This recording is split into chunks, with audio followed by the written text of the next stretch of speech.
Good afternoon, everyone, and welcome to today's Diversity, Equity, and Inclusion training, Recognizing and Addressing Unconscious Bias.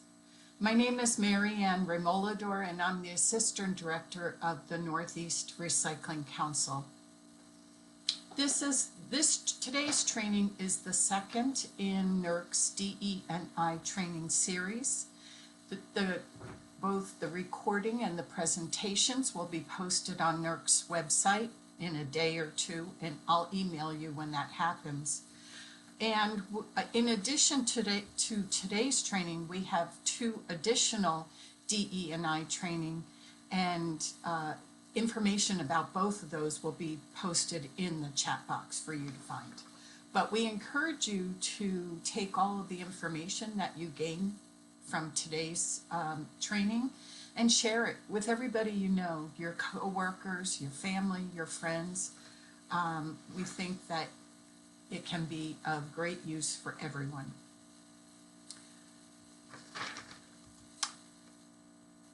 Oops, let me go back. I would like to thank our sponsors, ISRI, for sponsoring the DE&I training series, and the NWRA and Revolution for sponsoring NERC's work on DE&I. I'd also like to thank our partners who were part of a planning committee, and they're listed here for you to see. It was a national committee that worked on designing the content for the training series. And we greatly appreciate all of their contributions to actually helping us to be able to offer this training series. Today's trainers include Willie Johnson and Nidhi Tarakia, and I will just read a little bit about their backgrounds so that you can find out a little bit more about them. Nidhi is the Executive Vice President of Allied Alloys. She has worked with Allied since graduating college. Nidhi has served on numerous boards, including the Association of Women in the Metals Industries, the Institute of Scrap Recycling Industries Gulf Coast chapter, and now as a co-chair of the Women in Recycling Council. She also serves as the Youth Committee Chair of a nonprofit organization, Virayatan, that promotes social development, education, and spirituality for underprivileged children in third world countries. She has a double BA in economics and Spanish from the University of Texas at Austin.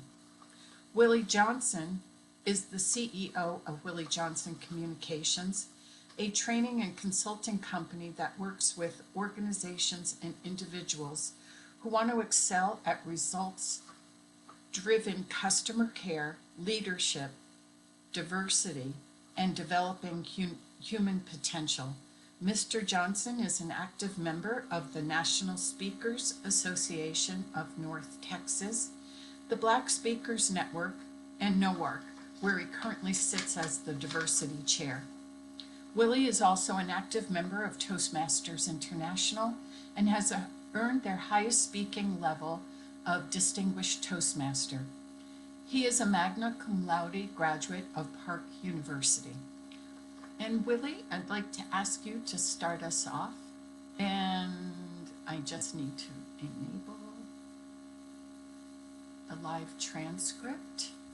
Hello, hello, hello, and thank you, Mary, for that interesting introduction. Let me start out, ladies and gentlemen, by saying truth and lie jumped into a swimming pool. After a while, lie got out and put on truth clothing. Now that is the end of the story. But I want to let you know that everywhere there's a dressed up lie, the naked truth is not far behind. And all of the information that you hear today as it relates to unconscious bias is nothing but the truth. So thank you all again for having me. And if you have any questions, just please throw them in the chat, and either Mary or Nidhi will be more than glad to answer any questions that you have. And as you see on the screen, ladies and gentlemen, what I'd like you to do is have a learner mindset. In other words, just be open to new ideas and new concepts that may be there. Be very respectful also, because see, when people put things in the chat, you may like it, you may not like it, but just be respectful that everybody is taking an opportunity to have input. And of course, you want to ask questions. And as I said earlier, just throw your questions in the chat, and Needy or Mary will be more than glad to answer the question. Now, notice I said Needy and Mary. I didn't say myself, but I threw it over there on them because see, they didn't tell me not to. And just be present. Just be present. And one of the most important things that you see on the screen is limit electronic interruption. So if you have your cell phone sitting beside you or something like that, please put it on vibrate. Yeah, so just please put it on vibrate, and also make sure that as we go through this presentation that you are on mute. The last two things says it very well. Take part in the discussions by typing in the chat and listen carefully to what is being said, because as I said, all of the information that we are actually going to be throwing out to you today is nothing but the truth, and it is so very, very important to the things that you do on a daily basis. So hopefully that you heard all those, and then that you're going to take heed to those participation tips. As we move to the next slide, this is my overall objective. And basic, ladies and gentlemen, my overall objective is awareness. Did you get that? Overall objective of my objectives, and I think the other speaker's objective is just awareness. And more, and even over that, we have a question. Why do we need to be aware of unconscious bias? And what is unconscious bias? I will be defining that. And I will also be talking about some of the impact and solutions to unconscious bias. But before I go to the next slide, notice, before I go to the next slide, I have a question for you. I really do have a question for you. So the question is simply what you see on the screen. Why do you believe we should all be aware of unconscious bias? So take an opportunity, ladies and gentlemen, to jot something in the chat to add to the question, why do you believe we all need to be aware of unconscious bias? Go ahead and do that now, and I will take a look at the chat and see what we have. Oh, I see. Keep them coming. It's humbling to avoid hurting someone. Sure, we want to be able to do that because we don't know what, that was going a little bit fast, creates a safe environment. Absolutely, it really does create a safe environment to strive to protect myself and others. Let's see, we can't fix problems that we're not aware of. Oh, isn't that so very, very true? We just cannot fix problems if we are not aware of them. Stop judgments, to be aware. Oh, did you pick up on that slide? It says that my overall objective is awareness. And let me take a couple, look at a couple more of these. It's good to know, absolutely, to build stronger teams. Isn't that what it's all about? Building those stronger teams. Not only building stronger teams, but trust teams. And the last thing I'll comment on, increased sensitivity, knowledge, and opportunity for growth. Absolutely, ladies and gentlemen. And when you talk about growth, I usually say, if you want to go from where you are to where you want to be, you have to grow from how you are to how you ought to be. And isn't that what this presentation is all about? Just helping you grow. So thank you, ladies and gentlemen, for typing those comments in the chat, and just keep them coming as I move to the next slide. And as I move to the next slide, we're actually going to be talking about, as I move to the next slide. Sorry, Willie, my computer doesn't want to cooperate. That's all right. We got this. As I move to the next slide, now, ladies and gentlemen, let me jump right in here. Certainly hope you all like this facilitator. I am different from any other facilitator. I'm telling you that now. Now, I asked you the question, why do we need to be aware of and have an understanding of unconscious bias? Well, I'm here to let you know, ladies and gentlemen, that everybody came up with the same thing I came up with. You may have said it a little different than I said it, but we all came up with the same thing. And you see it there. And it starts out that we must. Did you get that? We must. And notice some of the words that you see on the screen. We must recognize, respect, and value differences. Oh, ladies and gentlemen, I could stop right there because that says it all. We must recognize, respect, and value differences based on what?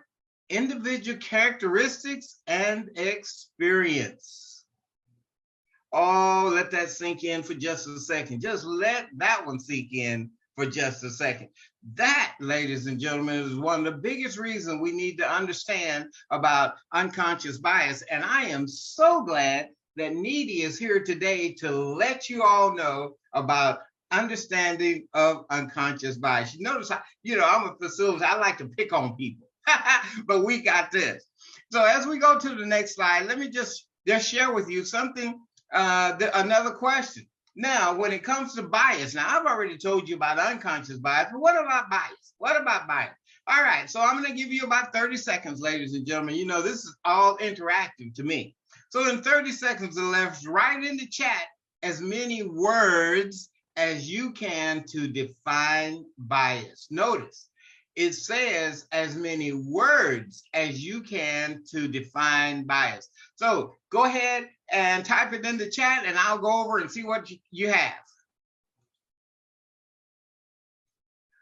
Preference, unsubstantiated belief. Oh, wow, these is awesome. Prejudice, unfair, wrong, stucky. That's a new one for me. Habits, assumptions, ignorance, favoritism. I had that. We're going to talk about that a little later, but it's already been stereotypes, unfairness, one-sided view. You know, I was thinking about that myself just last night as I was looking at this presentation. I said, one of the things that I hadn't put down on my little crib sheet is the thing about one-sided view. So I'm glad you came up with that. And I am going to address that a little later. Politically motivated, closed-minded. And ladies and gentlemen, I know that as I look at your names across the screen, I see greatness in each and every one of you. So I know for a fact that none of you are closed-minded. None of you are closed-minded, or you wouldn't be here.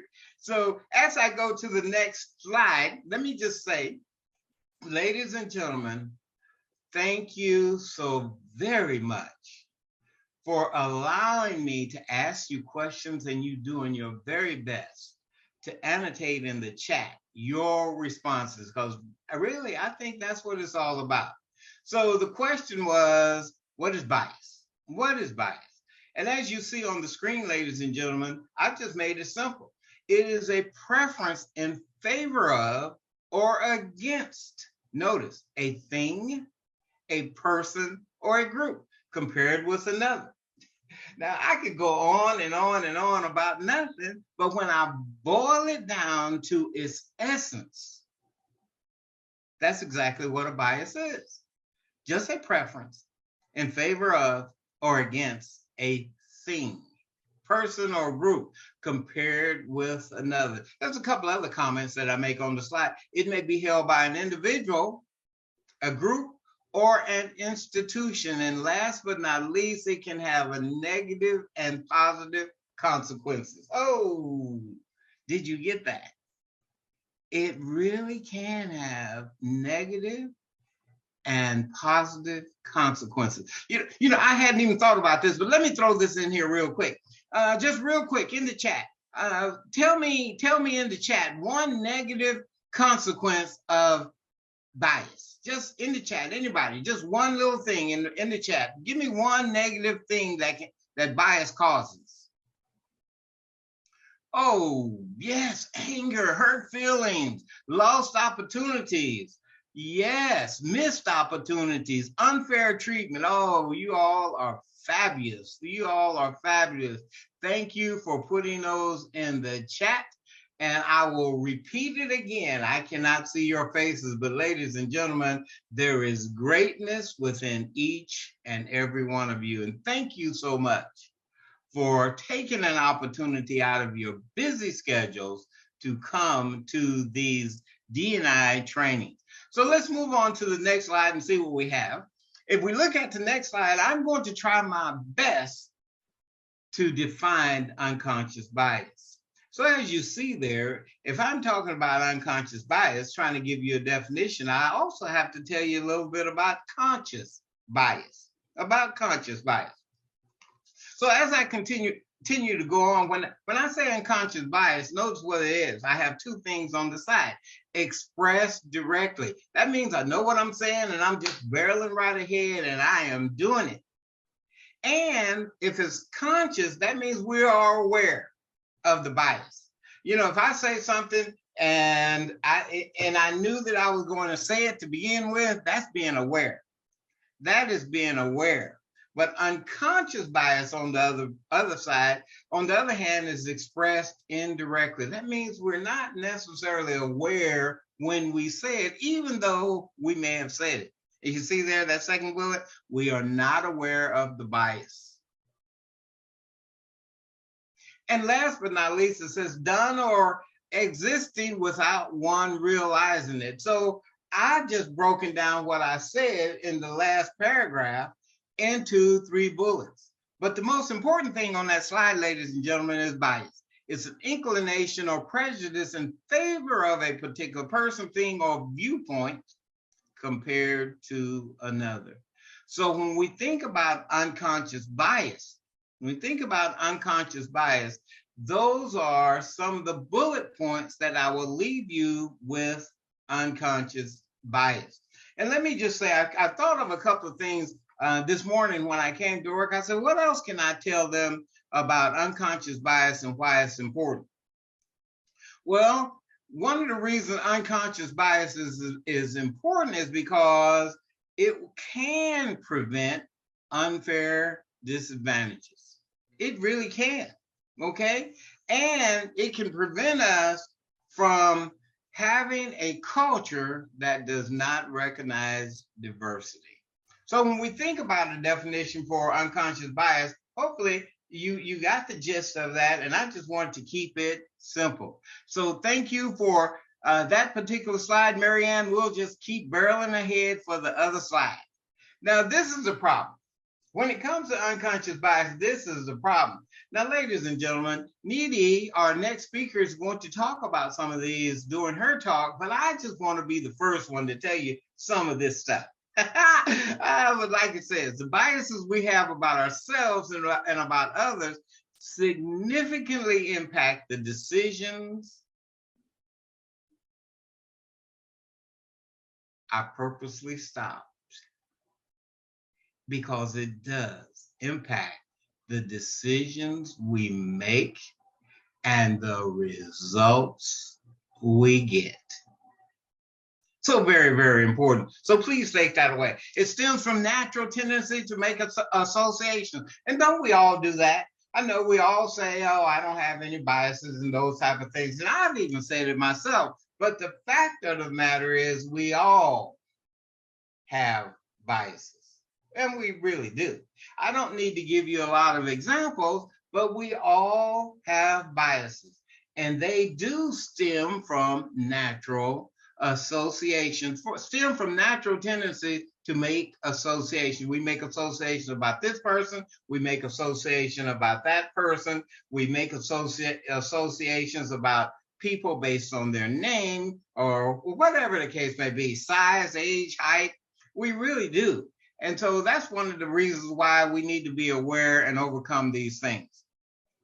Most people believe they hold fewer biases. So those are some information. I don't need to go over each one of them, but I will go to the next slide. We've already talked about the problem. And the last thing that I will say on my initial talk, and ladies and gentlemen, you might listen to me again. Oh yeah, I got this. Put in the chat. How many of y'all like the facilitator so far? Let me see it in the chat. What do you think of the facilitator thus far? Woo! I love it. Thank you. So on the screen there, ladies and gentlemen, you see companies that face intense competitive situations will figure out over time that all that matters is talent. Did you get that? That all that matters is talent. And bias of any kind is an unaffordable luxury. And you see there, that was a quote by Carla Fiorina, ex-CEO of Hewlett Packard. Ladies and gentlemen, thank you for listening to this first part. And at this time, I would like to turn it over to our second presenter, none other than Needy. Thank you, Willie. Love that energy. I'm going to try and keep that going. So I'd like to start off by actually taking a poll. As you can see on your screen, I'd like to take a poll, and Marianne's going to launch that soon. But have you ever participated in or experienced unconscious bias? Out of these 6 categories, you could pick more than one. So I'll give you guys about 15 seconds.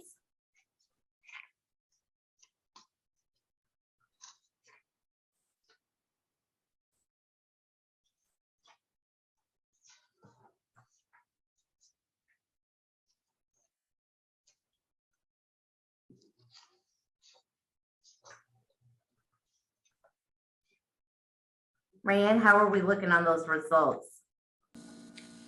They are still coming in. Okay. All right. We'll Give wait. it just like 30 more seconds or so. Sure. Looks like they're slowing down, Needy. Should we end it? Yes, we can. Thank you. Okay. So, wow. Close 1 and 2, gender and age. Does not surprise me at all. So thank you all for participating on that. From here, I'm going to drill into each bias. I would like to give you guys an example of each one and then go into what the effects are. So let's start with the highest one, age bias.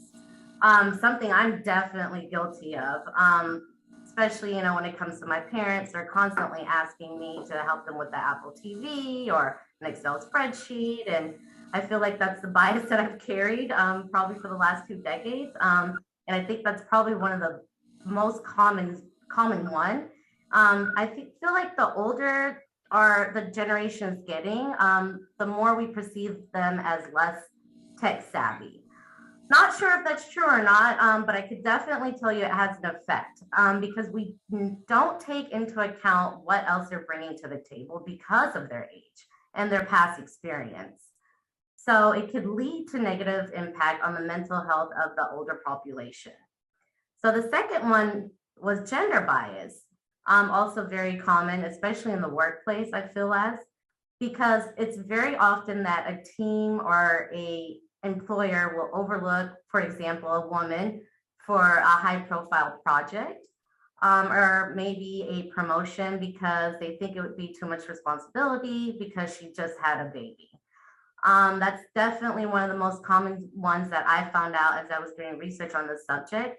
Now, what is the effect of a gender bias? Well, it definitely contributes to lack of representation, which could then lead to higher levels of stress, even exposure to sexual assault. So we got to be really careful on how we treat our coworkers. So let's go into the next one, which is a beauty bias. I feel like in the age of social media, I think this is becoming more and more common. It's very often that if someone's really good looking, that we just assume they're probably a blogger or a social media influencer and not that intelligent. And it's also a common misconception that attractive people are more acceptable in society. So what is the effect of having a beauty bias? Well, favorable treatment for people that are more attractive, or prejudgment about their intelligence. Affinity bias. This one is very interesting. I didn't realize it until I started researching the subject, but we tend to be attracted to people that are from the same school or the same college or the same church, same town. I know for me, being a Longhorn, it's always nice when I meet other Longhorns, and I feel like I'm attracted to them because of that past college experience. But what are the effects that we have when we do an affinity bias? Well, we definitely tend to outcast those that are not part of that group. And we favor people that we have a connection to. And this could actually have a negative impact when you're even recruiting. There's already one of you, so you don't need to hire someone else like you, but people do that all the time. So moving on to the next category, attribution bias. This Marianne actually asked me to speak on specifically, and I'm really glad she asked me to, but it's very often that if someone has a physical handicap or that fall in the special needs category, that we pass them up when we're recruiting for employment. And they could be one of the best employees we could have hired without thinking twice. Another example that's very common, just walking down the street, if you see a poorly dressed street musician, we automatically assume that he's a struggling, amateur. And even though the music is good, that he's probably poor. And one of the studies that tied into this of attribution bias was the Joshua Bell study. And it was pretty interesting because one of the finest violinists alive was playing a 3.5 million instrument in a subway in New York, and no one paid attention because of how he was dressed. So this definitely causes us to make predictions and assumptions about a person. Race bias. Well, wow. This is probably, out of all of them, the one that is the most deeply ingrained in our beliefs. It probably has the most impact on our behavior. From school going forward, I mean, we've seen it probably throughout our entire lives.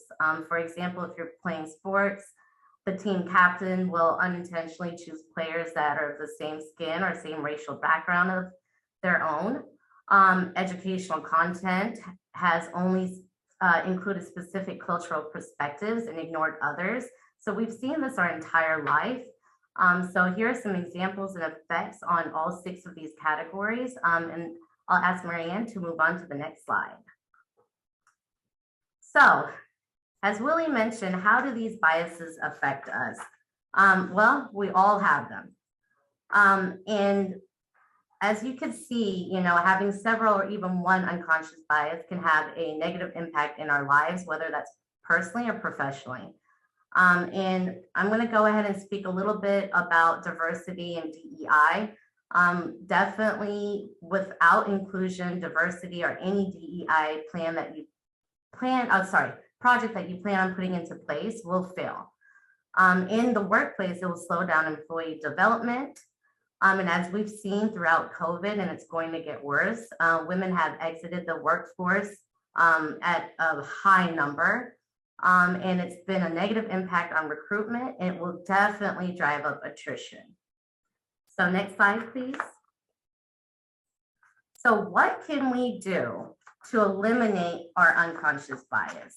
And I'm going to speak specifically at your workplace because that's kind of what my specialty is. You definitely need to educate your team about what they are and where they exist, because we all know they do, and we all need to accept it. How you can educate them? Well, there's bias trainings that are available online. I found a few that were even for purchase on LinkedIn that were really, really good. And you could just make sure that when you start the training program that you make all of it very inclusive. Simple things as during recruitment, change the wording in your job description. White out the applicants' names, there's no reference to gender. And make sure you standardize the interview process. Make it a priority that the people that are being interviewed are also diverse, but those that are interviewing them is a diverse team. So that way that reflects back on your company. Be transparent about your DEI program. I think this is a tool that you could use to actually promote hiring for your job. So definitely think about that. I would also ask that you encourage open dialogue. Incorporate an open door policy or even open office hours.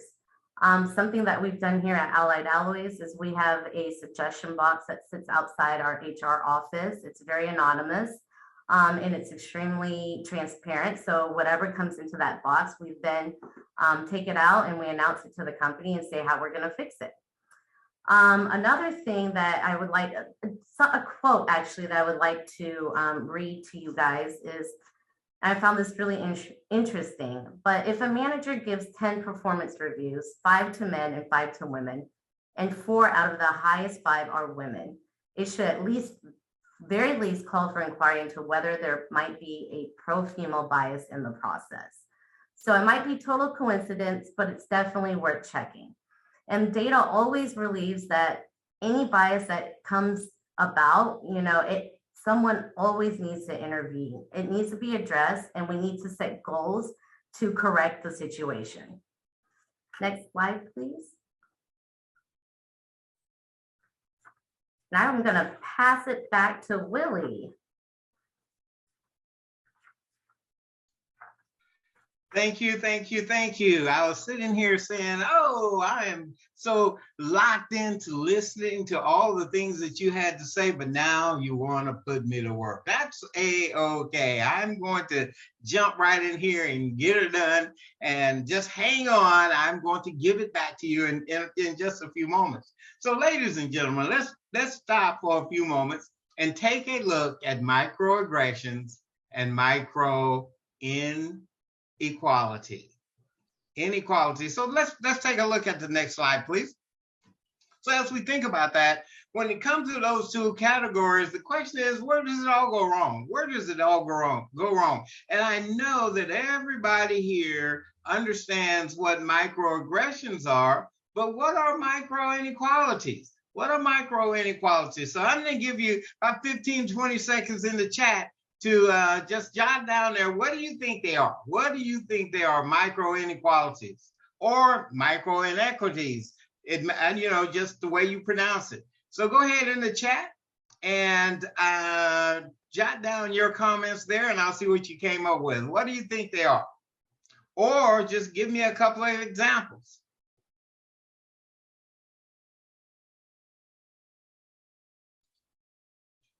I'm getting to the chat. Blind reaction, that's good. Wealth gap. Anger inhibits. Yes, not including. All right. Redlining. Oh, that's an interesting one. Redlining, low expectations. Oh, that's great. Low expectations. Inappropriate use of humor. Oh, yeah. All right, ignoring. Well, thank you, ladies and gentlemen, for taking an opportunity to be interactive and put things in the chat. And so, yeah, micro inequalities. Here's some that I just came up with this morning. Just failing to look up from your phone, for example, when engaging in a conversation with somebody. How about this one? Answering your phone when in a conversation with someone else. Oh, have you ever did that? Yeah. Or not turning around when somebody comes up to your desk. Now, I've been guilty of that, but I have been working on it. I'll just be honest with you. I will be working on it. And here's one more. Ignoring contributions made by a team member during a meeting. Oh, and I know you know what we say there.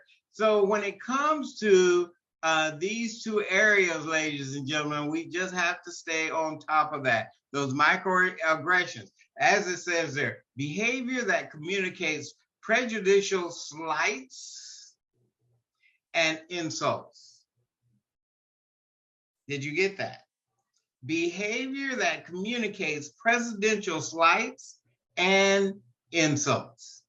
Where on the other side of that coin, it just says micro inequalities means small and subtle discrimination that leads to low productivity and high turnover. Yeah. All right, so we'll talk a little bit about that later. So let's go to the next slide and see what we have. Because here we have some examples of where it has gone wrong, And the first one is very, very interesting to me. It really is interesting to me. And I have a great example for banter.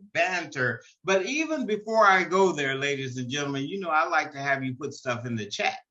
I like to have you put stuff in the chat. But in the chat, what I'd like for you to do is give me just a few examples of banter where it goes wrong.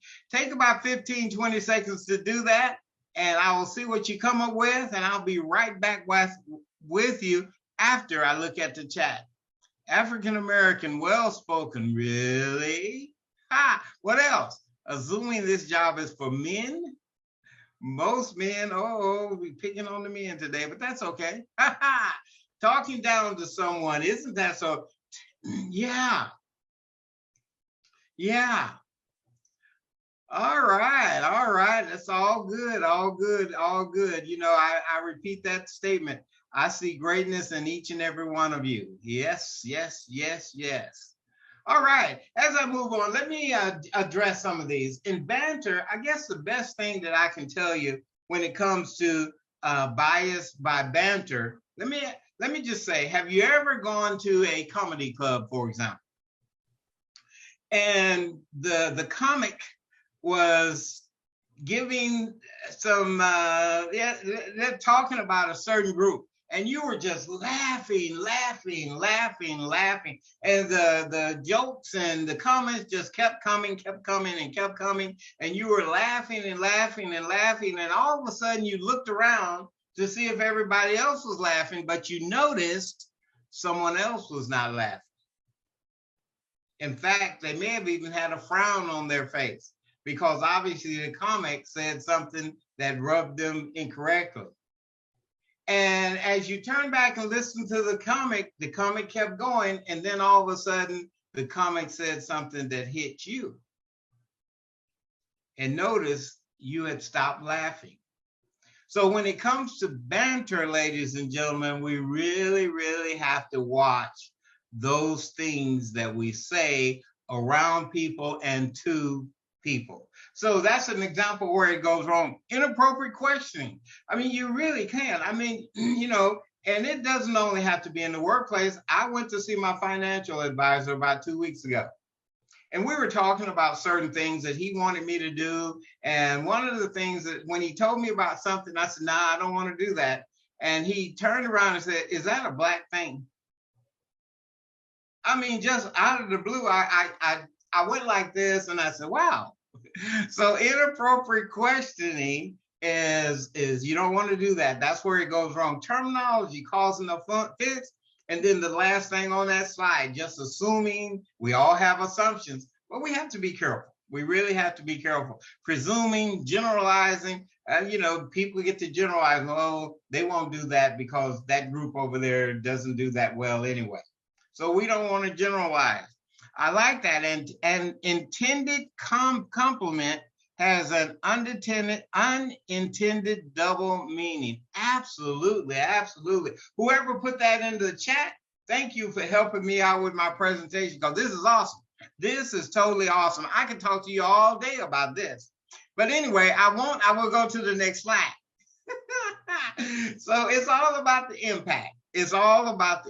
And ladies and gentlemen, when it comes to microaggressions, micro inequalities, DEI, and all the other things that Needy was just talking about, yeah, there's an impact. There is an impact to all of that. And one of the negative impacts is exactly what you see. We are no longer neutral. And so impact, I show you a couple of examples. Disproportionate blaming just because. Now, I know we've all been there before. Just because. Well, why did you say that? Why did you do that? Just because. Sometimes I wonder who just because is. I wonder who just because is. But what it says on the other side, what can we do? What can we do? We can first listen. We can listen with our eyes, our hearts, our ears, so that we hear the entire message. We can listen, we can believe, we can acknowledge, and we can show concern. Those are some of the ways, ladies and gentlemen, that we overcome some of those biases that we have. Penalizing for invalid reasons. Well, yeah, just when it comes to promotions, sometimes I've noticed people get penalized for an invalid reason. The challenge, what we have to do is we have to challenge and counter. The last one that you see up there, let me take one out of the comments. It says, not everyone is a lady or a gentleman. Honoring what was that honoring? Let me see what that was. Honoring pronouns outside of female or male. Yeah, I can see that.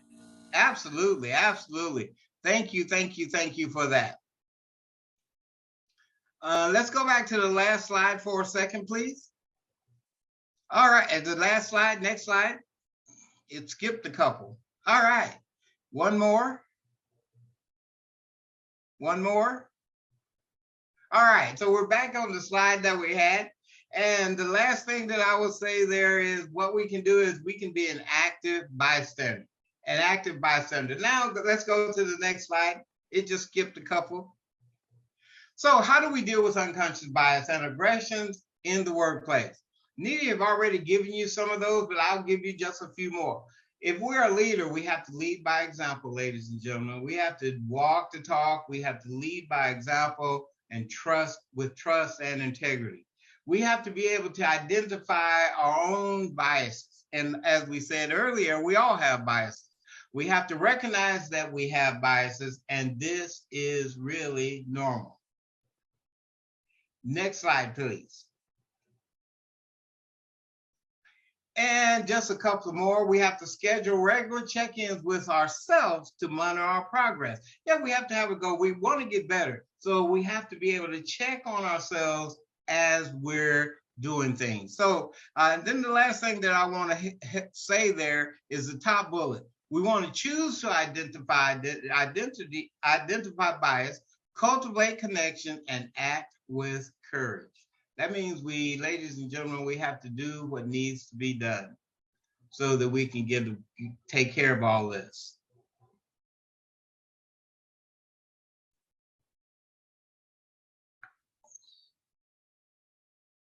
Okay, thank you. Next slide. These are just some questions for reflection. Where do you experience bias in your life? Another question, what areas of your life and work have been affected by bias, either positive or negative? What is the impact? And what is something you do to foster diversity and understanding in your organization and team? And then last but not least, the last slide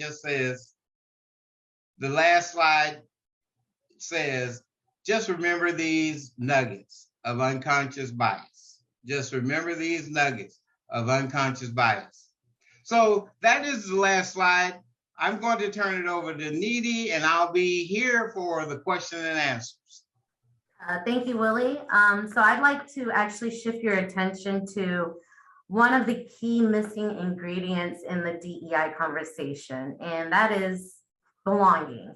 So what does it mean to belong? And here's the definition, as you can see on your screen. I'm not going to read it out, but I will tell you that social belonging is a fundamental human need.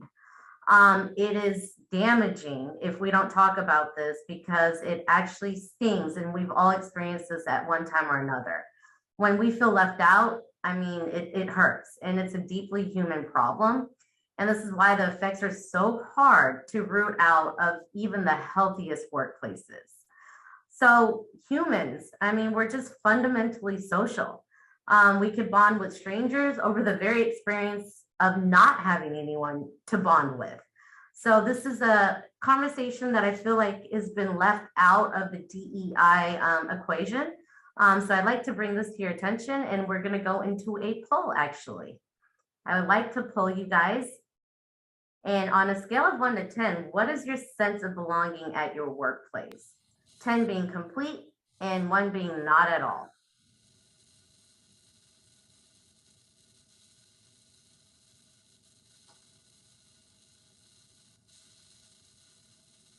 Give you guys a few seconds for this.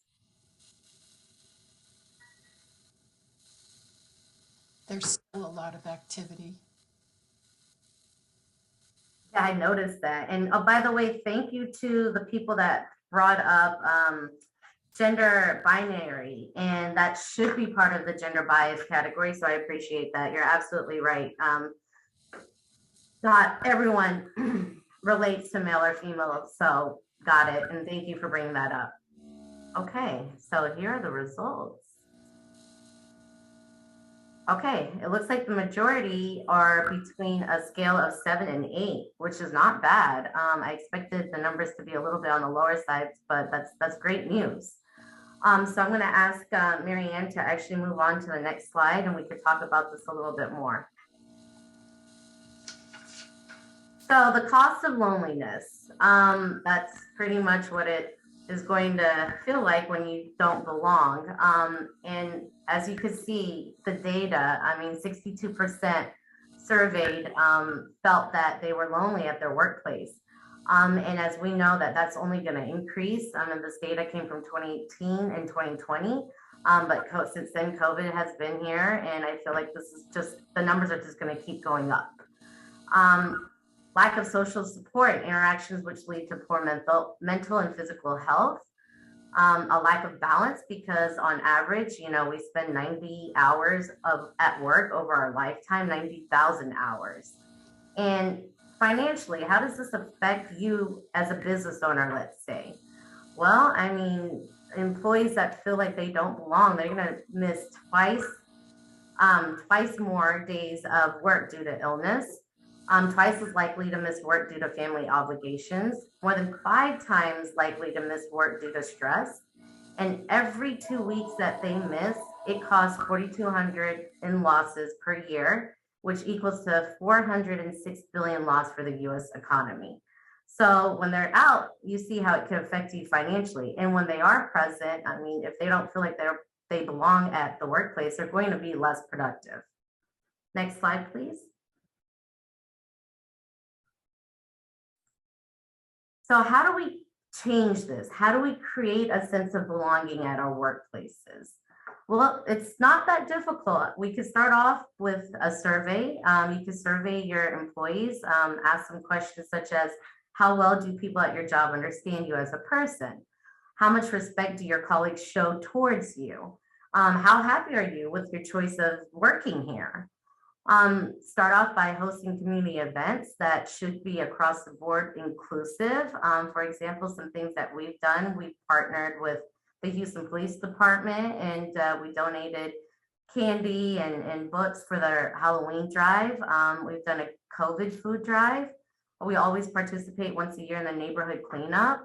Just something where your team will feel like they belong, not just at your workplace, but also in the community around you. Create an employee resource group.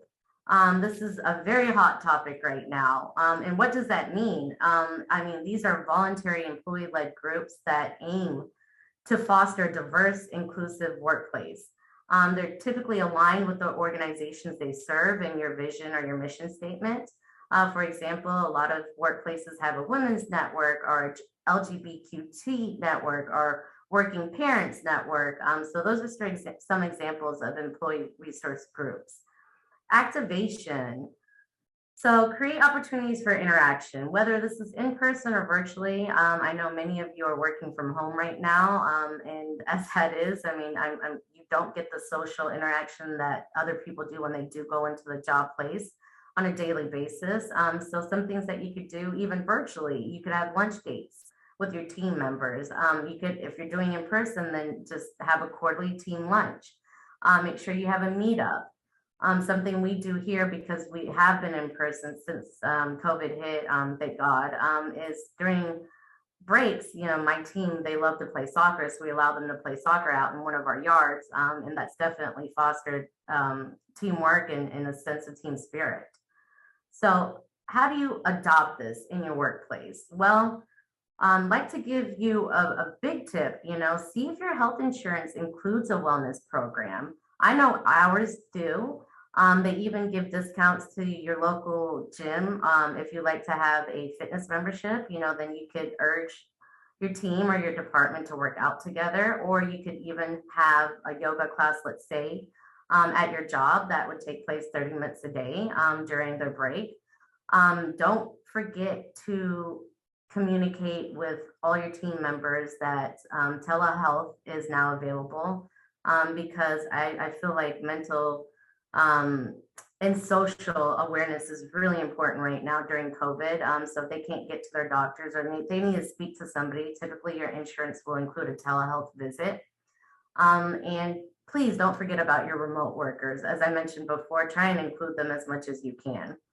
And the last one that I have listed on adoption is really hard for our industry, as I know we all work around the clock. But think about implementing a work email call blackout period, for example, from 7 p.m. to 6 a.m. So here are some examples of things that we do at our workplace that could change and create a sense of belonging. At this time, I'd actually like to ask you guys, if you don't mind, before I summarize the end of this program, if you could just in the chat box, is there something at your workplace that you do that is very unique and that creates a sense of belonging? If you guys don't mind putting it in there, I'd really appreciate it.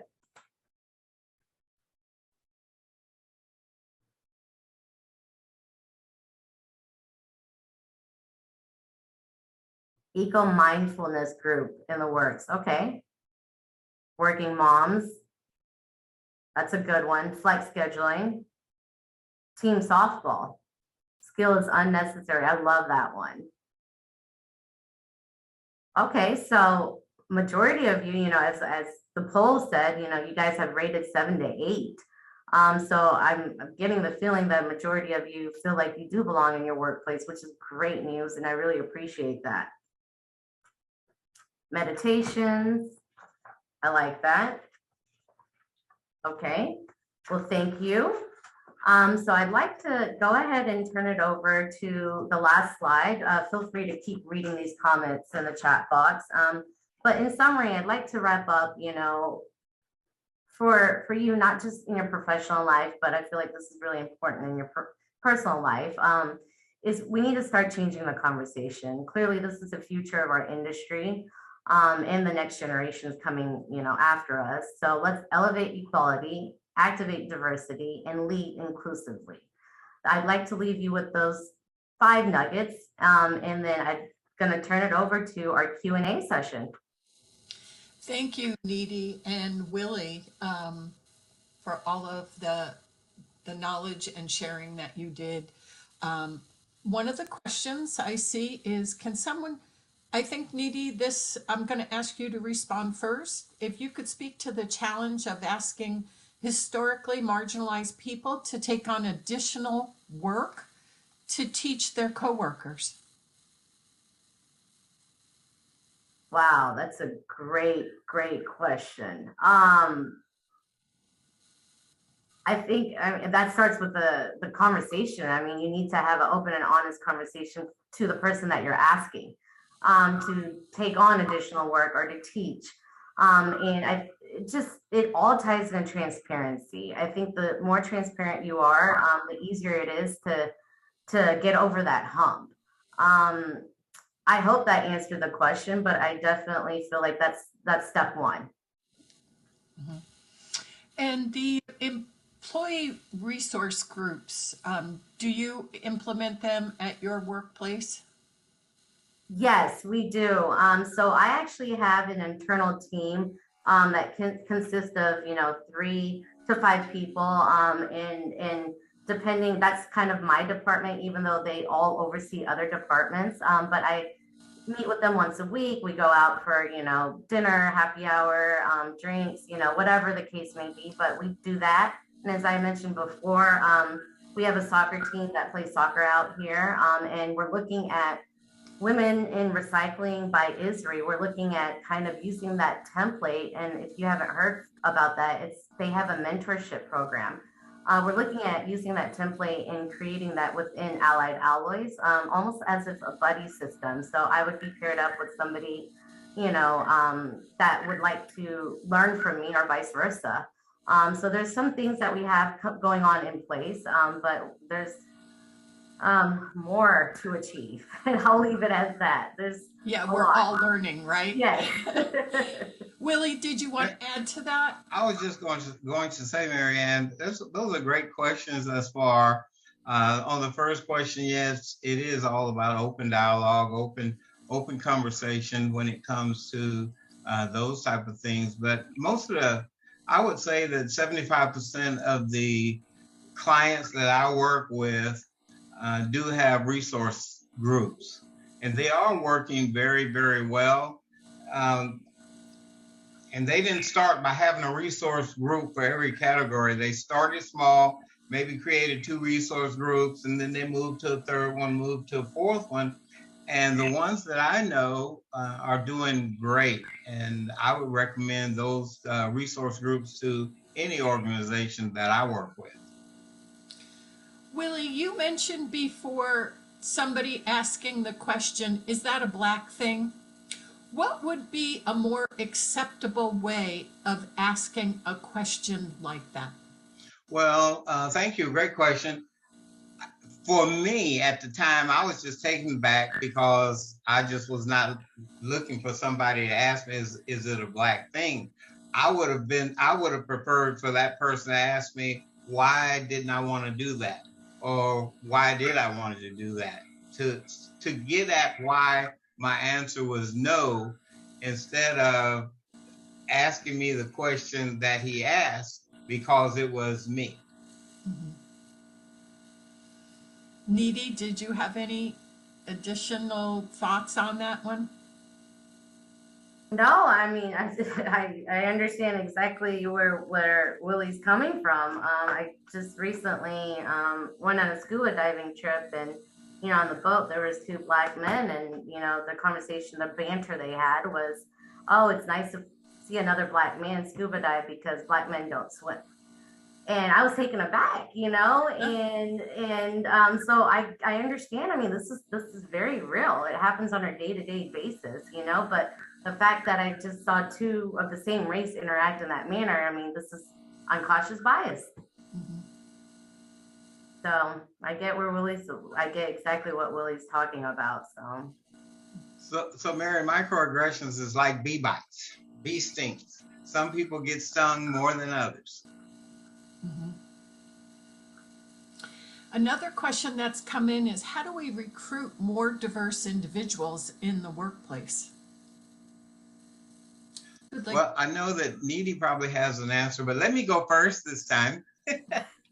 One of the things that I believe will work to hire more diversity in the workplace is the HR folks need to blot out the names on resumes, so that when the hiring manager, the manager on the floor, gets that application, they're not seeing that person's name to be able to associate with a certain group or not.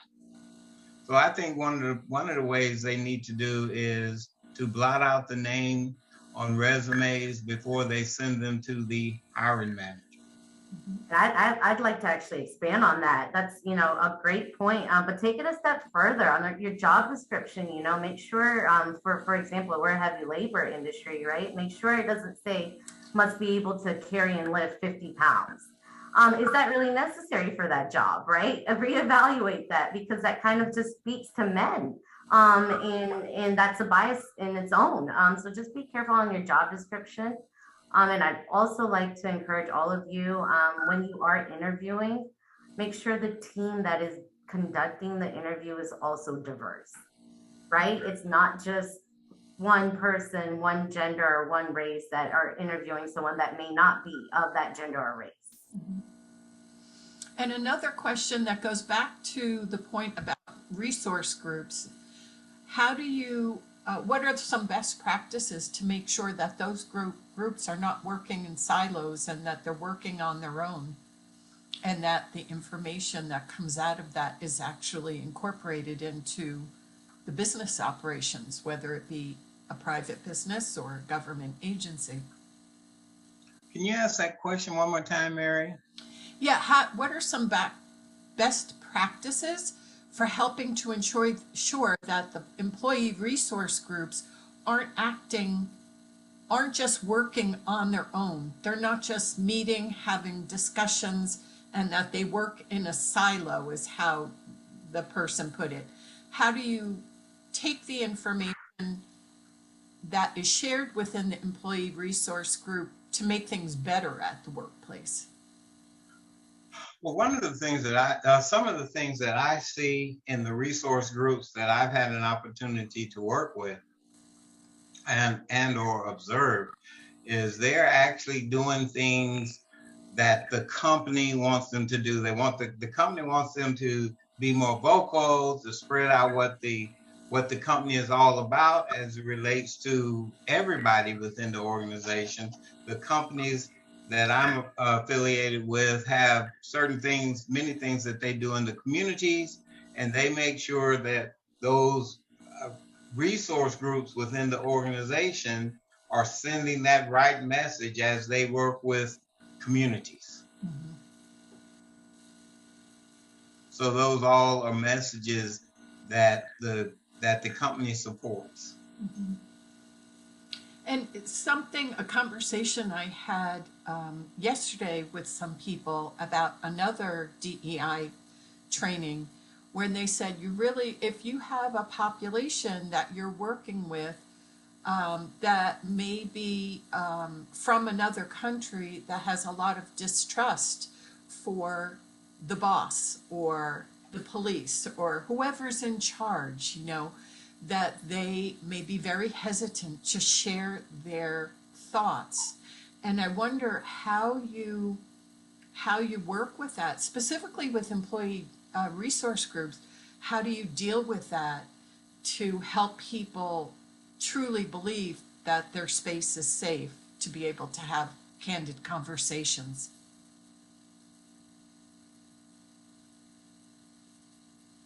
Great question.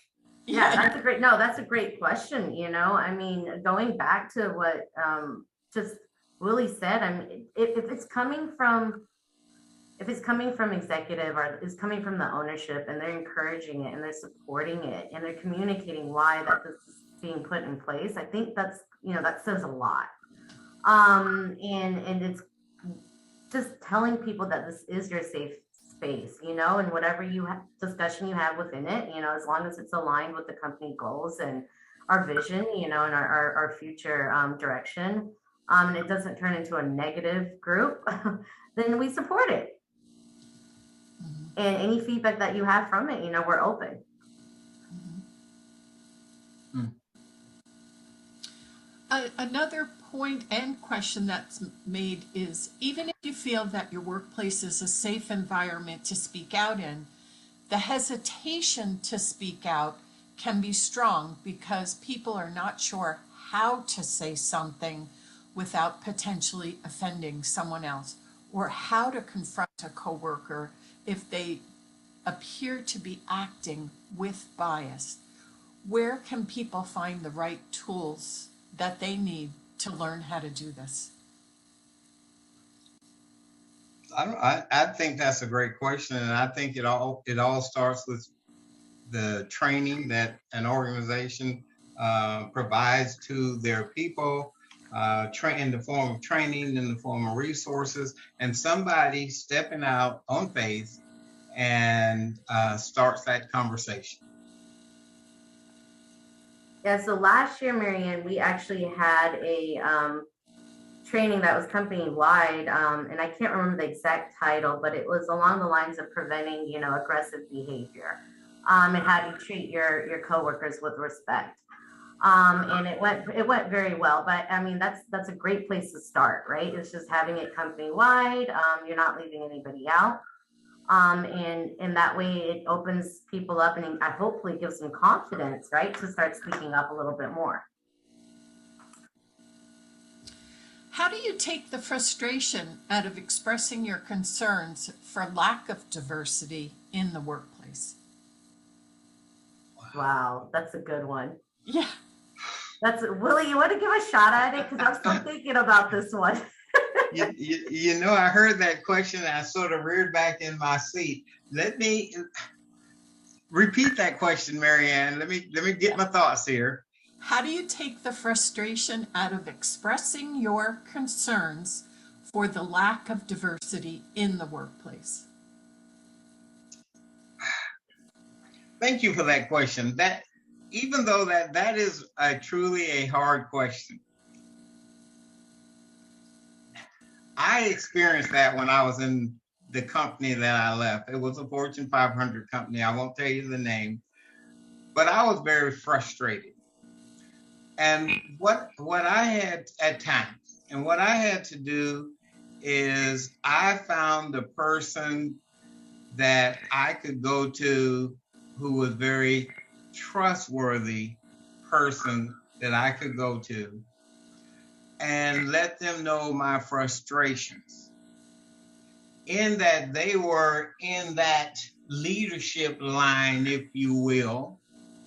Then they actually took my message to the person that needed to hear it, whether that was the senior vice president of education, the chief operating officer, or whatever. So I would just say you have to try to find that champion in the organization that will get you through the maze, if you will. I'm actually glad you started with that, Willie, because earlier in the chat box, someone had asked if we could tell them a little bit more about a mentorship program. And what you just described, reminds me of that, right? Is if you could find somebody in your workplace, whether they're older, more experienced, whatever the case may be, but someone that's in your corner and that will champion for you. And you guys could, discuss it openly, then I think that will take away some of the aggression or frustration you feel before you take it up to the next level.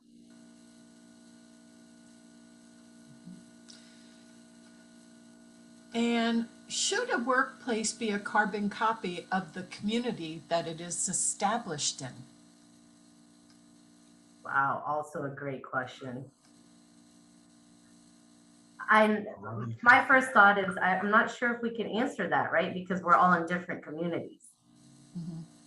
So I'm not sure. What's your company's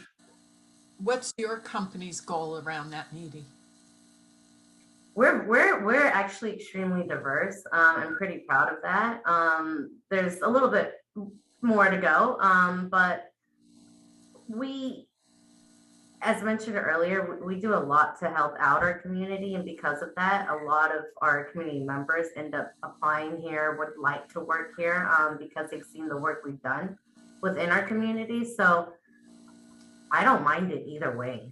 I think it's great if we're going to be a carbon copy of our community. That's where we are. Mm-hmm. And can you tell us how you would like your company to become more diverse?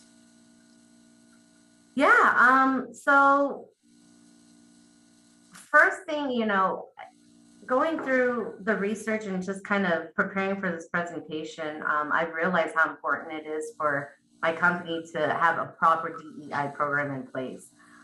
So that's kind of the next steps that I'm looking at. I'm hoping to maybe roll something out between, second and third quarter of this year. But I would like for us to have a formal training in place, even though our handbook and our policies and procedures describe it and we do live it. But I think it would be nice to be able to put that in writing and be able to train down or train across. Willie, any thoughts around? Well, I was just thinking that, all these policies and procedures, I like the idea of training and policies and those type of things, as long as the powers to be walk the walk. I think that where they may go wrong if they put down policies and procedures and expect everybody else to do it and they don't do it. So I just think it boils down to training and everyone from top to bottom in the organization walking the talk and making things happen. Agree. And I'm just looking through the chat here from additional questions that I may have missed. And please, if you have any last questions that hasn't been addressed, please, if I could ask you to please post them again. We had so much activity in the chat. There's a good chance I might have missed some. I want to also take this time to assure people that the recording and the presentation, and we've also had requests for the chat box content to be posted on NERC's website, and that will happen. When they are posted, I will send you all an email to let you know where those links are.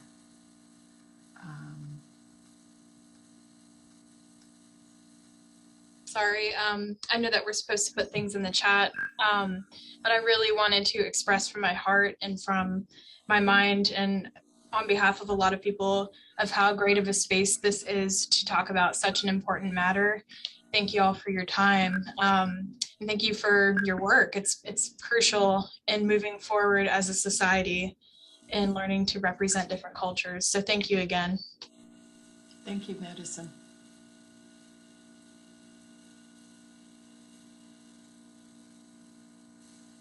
Marianne, there's one that was just posted that's actually a great question. The recommendations? Yeah. Okay, so what recommendations do you have for training staff across different levels of experience with DEI work? Yeah, how would you approach it? William, do you want to start on that? Because I have a few thoughts. No, go ahead. I'm really happy that this question was asked. It's a challenge that we're having right now. I have people in, prior to learning about DEI, we called it a cultural shift, or a cultural change is what we were trying to accomplish within the company. And I realized that's the wrong word. So it's a challenge that I'm going through right now. And I honestly just feel like you need to start from the basic. You need to just, even though they have DEI experience, it will not hurt for them to refresh that skill or relearn it or, rethink it, because second time you go through something, you might have caught something you missed the first time. That's my recommendation. I'm also going to ask if you guys have any recommendations on how we could approach that challenge. I would love to hear it. Thank you, Needy. Willie, did you want to? I think she covered that pretty good. We just have to, I mean, you really do. You have to start from the basics and get her done. You have to start somewhere. So it all starts with that training. Yeah, and one of the things we're starting to do at NERC is a book club. So we're picking out a book. Our first white one, I know this is not the exact title, but it's White Fragility. And we are going to read it knowing fully, that we all know that each of our experiences with DE&I are very different, and our levels of understanding it and working on it and success with it is very different. We're all going to start at the same place in that way.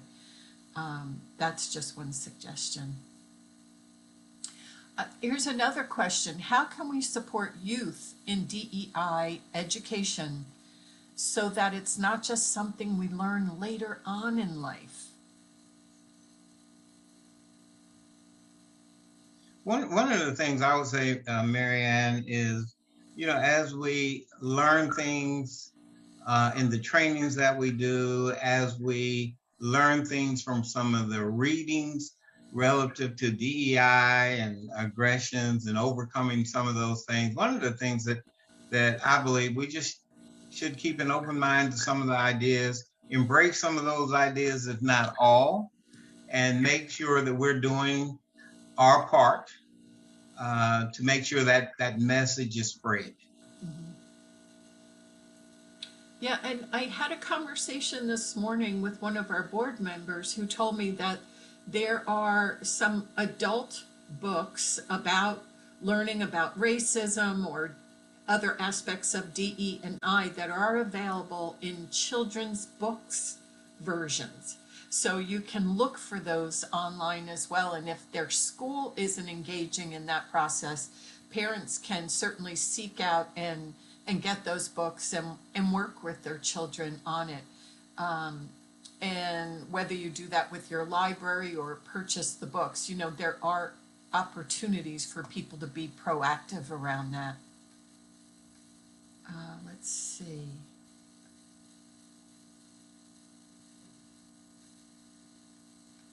Okay, we have a lot of comments, but I haven't seen any more questions. Just give me one more second to work through all this. Well, I think we may have finished the questions. We'll give it just another few seconds if people want to post a last minute question. You still have, okay, here we go. I knew somebody had something more.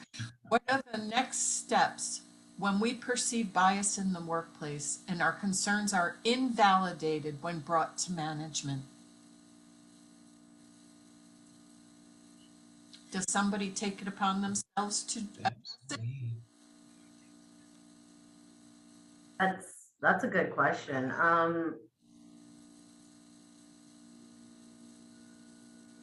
I think, again, it starts with identifying that champion for DEI within the organization. And if you have some concerns, then you should be able to, I would recommend talking to that person because it's going to start there. Somebody's going to have the wherewithal to talk to the people that need to be spoken to.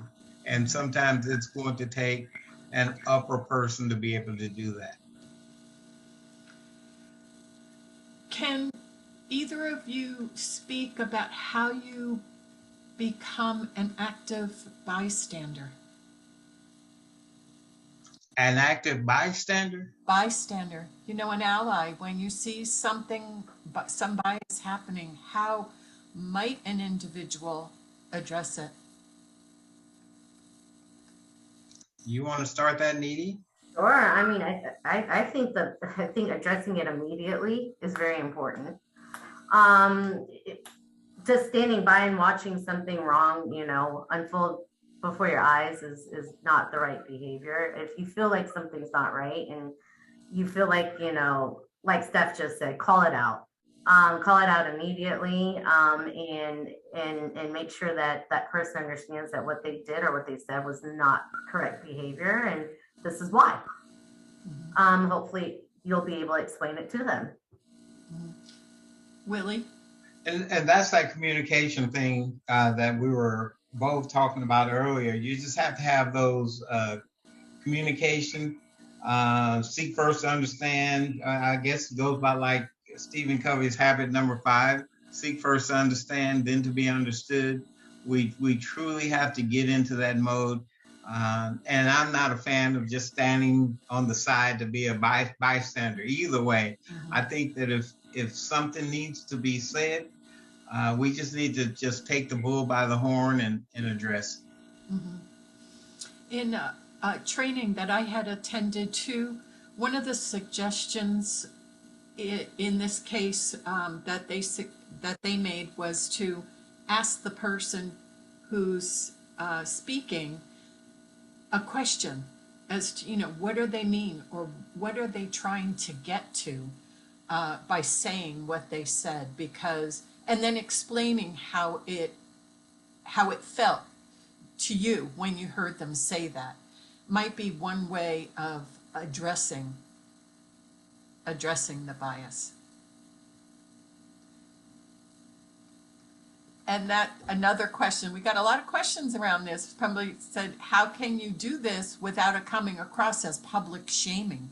It's the same thing, right? Around communication and how you are able to communicate those thoughts to somebody effectively without screaming at them, without saying you're a jerk, when you say things like that, but approaching it in a bit, with a bit more, I guess, take a moment before responding. Before you scream, take a breath. um, I think, Mary Ann, that's that is a great and interesting question. One of the things that I have practiced in my life, when someone says something that I really need to say something, or if I hear somebody else, I would, for example, I might say, Mary, uh, is there a good time that you and I can have a conversation? I really would like to talk to you about something that's really concerning me. And I get that buy-in, and then when we sit down together, we can have that conversation from Jump Street, because I took the initiative not to be mean, not to be arrogant. I just said, "Hey, Marianne, there's something that really concerns me. Is there a time that we can sit down and talk about this?" so you stay respectful, Right. which isn't always easy if you feel the person is not being respectful. It really does take a lot of strength and thought to do that. And you also get that person's buy-in from the standpoint, now you've asked for a meeting. That person has given you a time that we can meet, and it just happens. I just see it flowing a whole lot better. Mhm. So let's see, we have a few more minutes left.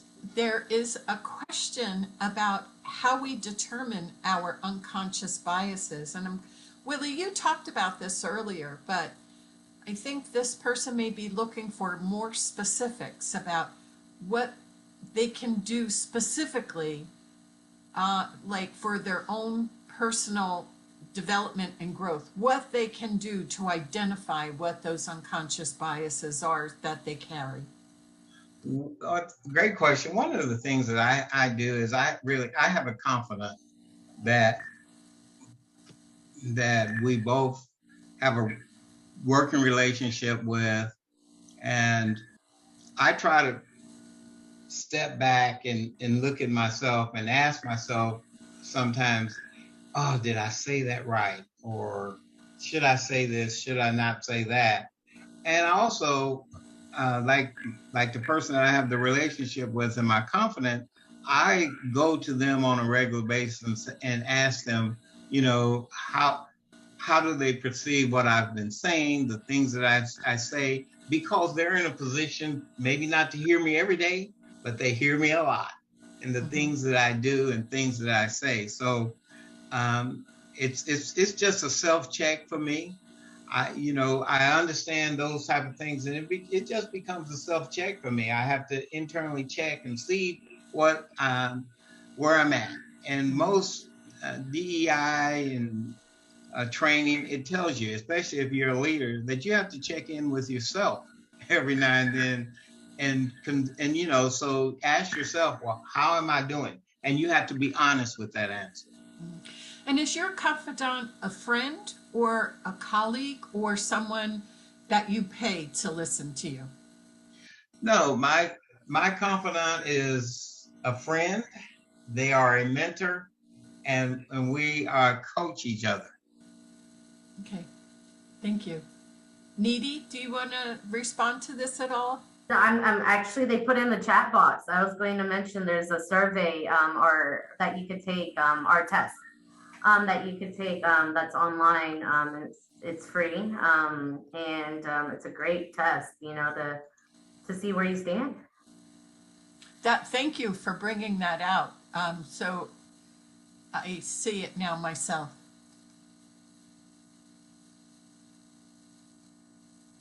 Okay, let me just check one more time. I think we may have answered everyone's questions. At the beginning of the presentation is Needy and Willie's contact information. So if you come up with something else you would like to ask, I would encourage you to do so. I would like to thank all of you for participating so much in today's training. And I would like to thank Willie and Needy for making the time to be here and for sharing your thoughts and expertise on this topic of unconscious bias. I would also like to invite everyone to our next DEI training, which is on February 28th, 1:30 to 3 p.m. Eastern Time. And it's about creating a DE&I path for government employees. And the reason for that title, it was specifically designed for people who feel very limited by their work priorities, and how you can still grow in your own development of DE&I even when feeling confined. And then we have our fourth training, which will be on March 21st, and it is about engaging with diverse communities. So I'll send you the link to those registrations, and I thank you all again, and have a great afternoon. Thank you, everyone. All right. Thank you, Marianne. Thank you, Willie. Thank you guys for joining. Thank you. Bye-bye. Thank you. Thank you.